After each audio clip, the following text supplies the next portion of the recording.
Егер сіз кезекте KZ сайтында кезекте тұрған болсаңыз, және де өзіңіз жалдамалы пәтерде тұрсаңыз, сізге айтар маңызды ақпаратым бар.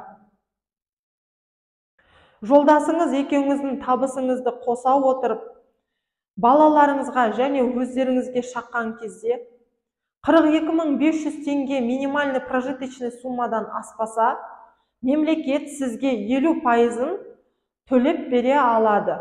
Кезекте KZ сайтына кімдер тіркеле алатыны жайлы каналымда алдыңғы видеолардан тапсаңыз болады.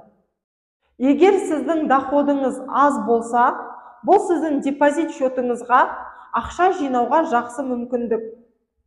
Егер 50% емес, мемлекеттен 100% көмегін көргіңіз келсе, немесе бұдан да толық ақпарат алғыңыз келсе, консультацияға жазылсаңыз болады.